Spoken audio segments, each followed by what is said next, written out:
구형 폼팩터를 채용했지만 고성능 A14 바이오닉 칩을 탑재해 기존 하이라인 스마트폰과는 다른 매력을 지녔던 아이폰 SE 2세대는 2020년 중국기 스마트폰 시장을 흔들었습니다. 하지만 아이폰 SE 2세대 흥행이 애플을 안일하게 만들었던 걸까요? 2년 뒤 애플은 아이폰 SE 3세대를 출시했는데 3개 세대밖에 출시되지 않았긴 했지만 아이폰 SE 1세대와 2세대는 다른 폼팩터로 출시를 했는데 3세대는 2세대와 동일하게 아이폰 8의 폼팩터로 출시했습니다. 2년이라면 길다면 긴 시기고 짧다면 짧은 기간인데 2020년에 아이폰 SE는 고성능 중국기라는 매력이 있었지만 2022년에는 고성능을 지녔다 하더라도 홈버튼 아이폰은 크게 매력적으로 다가오지 않으면서 2세대만큼의 아성을 가지진 못했습니다. 이러한 과정을 거치면서 애플은 3세대를 반면교사로 삼으려는 걸까요? 최소 더 이상 홈버튼 아이폰이 아닌 베젤리스 디스플레이를 적용한 아이폰으로 출시될 것으로 보이고 거기에 더해 아이폰 SE 4세대에 대해서 떠도는 루머들은 우리가 예상하고 있는 폼팩터보다 훨씬 더 최신 아이폰의 폼팩터를 재활용한다는 소식들이 나오며 SE 4세대에 대해서 희망찬 소식들이 나오고 있습니다.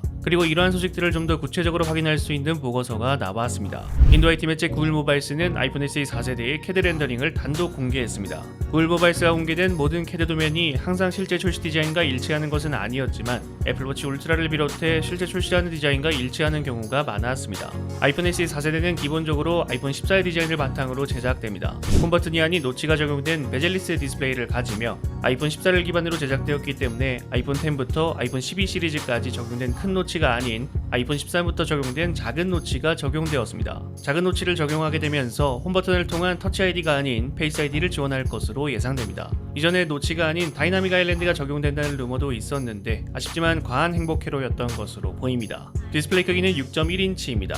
아이폰 14와 동일한 크기로 아이폰 SE 시리즈가 가지던 가장 큰 약점을 개선한다고 볼 수 있는 게 아이폰 SE 시리즈가 베젤이 너무 넓은 구형 폼팩터인 것도 맞고 또 4.7인치 16대9 화면은 2022년 스마트폰 치고는 너무 작다는 평가도 있었습니다. 차라리 아이폰 8 플러스의 폼팩터로 나왔으면 낫겠다는 의견도 있었는데 6.1인치의 화면은 그런 불편함을 해소할 것으로 보입니다.